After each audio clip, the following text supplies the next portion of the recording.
Welcome to another episode of Don Allphin on Fishing. Today, believe it or not, using the same stuff I always use for kokanee, except this time, today, I'm only going to be fishing with corn. We're going to fish with different colors of corn, different kinds of corn, as instead of the maggots, and we're just going to see how we do here. Right now, I've just got some standard yellow or white shoe peg corn, and I'm fishing a little school. I'm sitting in 119 feet of water, and the fish come all the way up to 50. So I'm not sure exactly what I've got down there, but I'm assuming it's some immature kokanee and maybe mixed in with a couple of larger ones. We're hoping to get the larger ones, so I'm playing around with them. So sit back, relax, and enjoy this episode, and hopefully you'll learn a little bit more about fishing with corn on your spoons versus the Berkley maggots. And there are quite a few differences, but thanks again for watching. That could be a kokanee.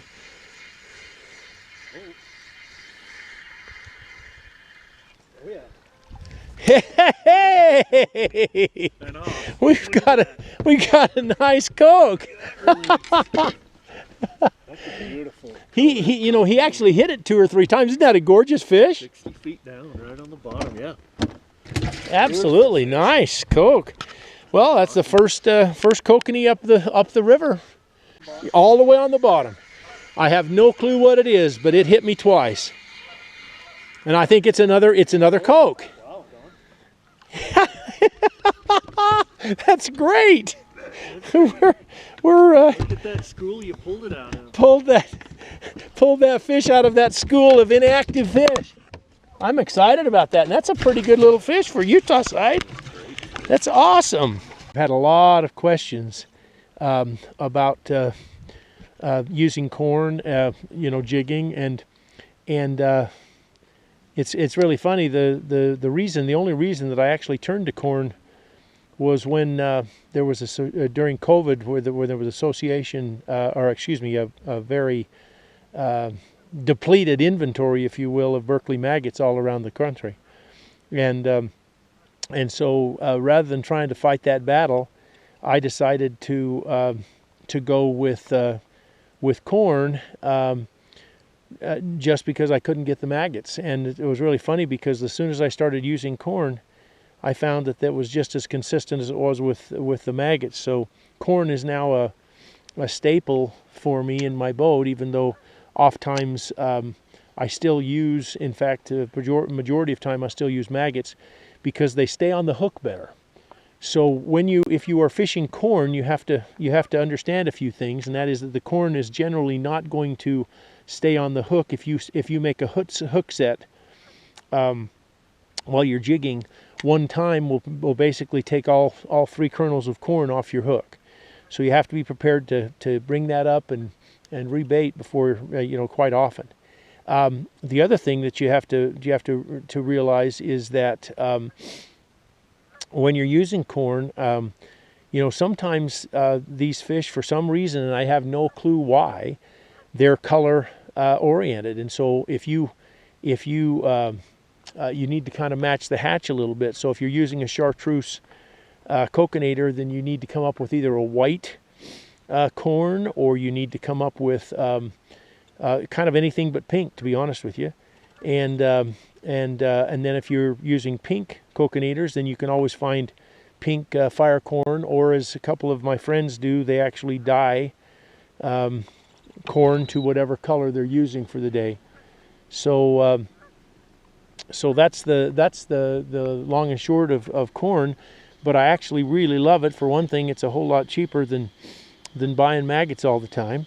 I'm not worried so much about that as I am just whether or not they're effective. But I can tell you right now, corn is very, very effective on kokanee. And this is I just have a pink kokanator on right now, and you see that I've just got 3 kernels of shoe peg corn, white shoe peg corn, on them, and I'll just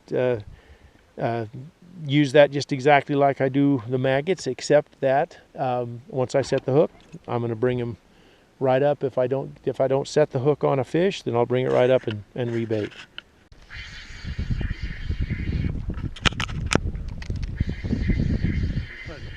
good school of fish. Top layer, yeah. It's a nice fish. We'll take it.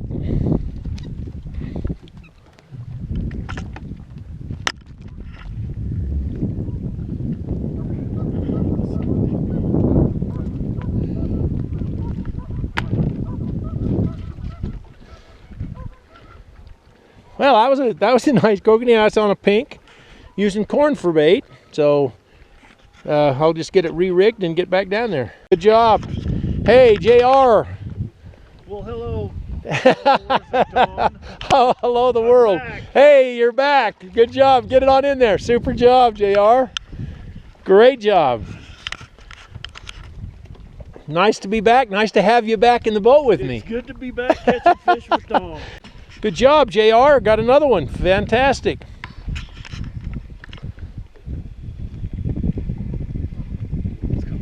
Coming up fast. There he is. Good job. Way to get him in the boat.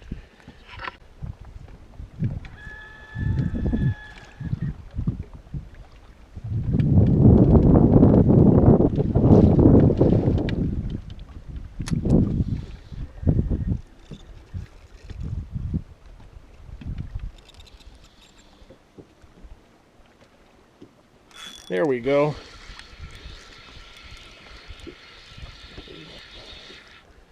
Now he knows he's hooked. That's a good koke. Corn-fed kokanee. That's what we're looking at here.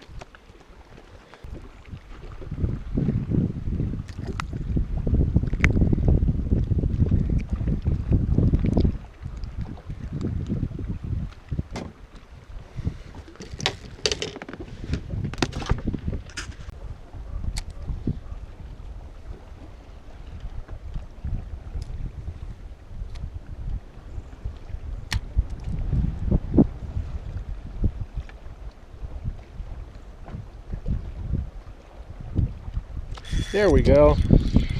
What have we got here? Oh, coming up fast. Coming up fast, super fast. Oh, I don't know if I can keep up with it. There it is. Nice fish. Beautiful kokanee. There we go. Wow, that was a little bit of a hard hook set, but still a great corn-fed kokanee.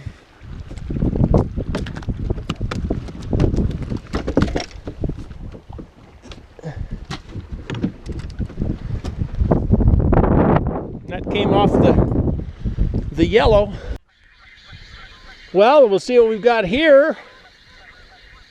It's coming up fast enough that it better be a kokanee or it's a lake trout that doesn't know what he's doing. That's a nice fish.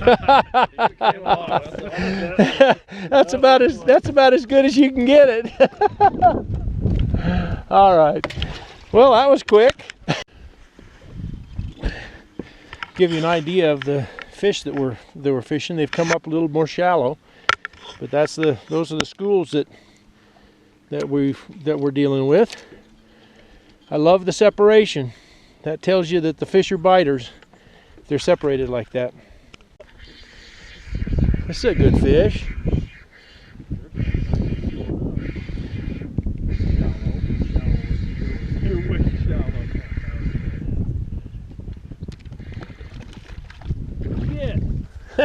Just another koke. That's his limit. Doesn't matter. You're taking these home anyway, Colton. If you're not going to catch him, he's going to. I know. Oh, I'm such a terrible shot. JR knows I'm a terrible shot. He plays ball with me. Stand back farther, you'll make it.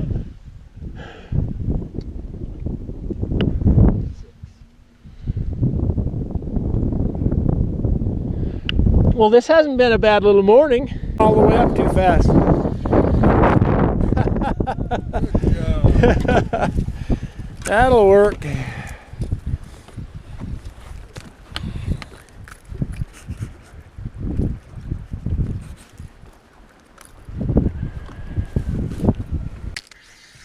Had caught the fish on chartreuse. Well, this feels like a fine fish. Hope it's not a lake trout, but I'll take whatever I can get. No, that's a beautiful kokanee. There we go. That's that corn. I'm telling you. Sometimes the thing that you need to do is just use some corn. So this is the first fish we've got in the boat. Had a couple of bites, but I'm using exclusively corn today, and so that's a very, very nice kokanee. Happy to have them. Say hi to the camera. Say hi to the camera. Hi. They're with Colton Christensen today. Have we found our fish? Yeah, you need to get back down there. I need to get back down there, huh? Oh my goodness, we got a bunch of fish. Well, it's your turn, so go get them.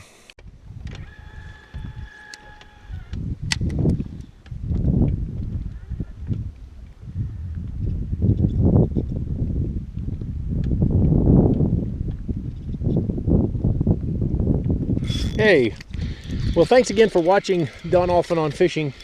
Today, in fact, for the last part of a week, I've been filming several. Oh, look at this baby fight. There he gets off. That's a great one. I'm glad it got off. I've been filming an episode that I call corn-fed kokanee, and what I've been doing is I've essentially just been using all different kinds of corn. This happens to be, got one little tiny bit of green fire corn there. Here I'm putting on just basically some shoe peg corn. And this is basically what I've been doing. And I wanted to show you that this is a great way to fish. And I just want to show you some of the corn that we've been using. And I want to give special thanks to J.R. Brown, Colton Christensen, and Rod Beckstead for assisting me in this.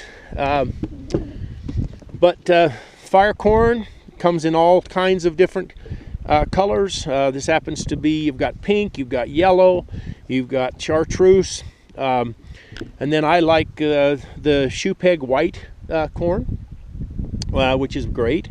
And basically, you'll see as you saw in this video, I specifically talked about why and where and how I started using corn, and realizing that I still use maggots, and I still use maggots a majority of the time. But corn is a wonderful, wonderful, quite frankly, much less expensive if you get the shoe peg corn to fish with, but it has its ups and it has its downs. I've really enjoyed filming this. I hope you enjoyed watching corn-fed kokanee, and subscribe to the channel. Give me any comments that you have, and I'll be glad to follow up with other answers to your questions and comments. Thanks again for watching, and have a great day.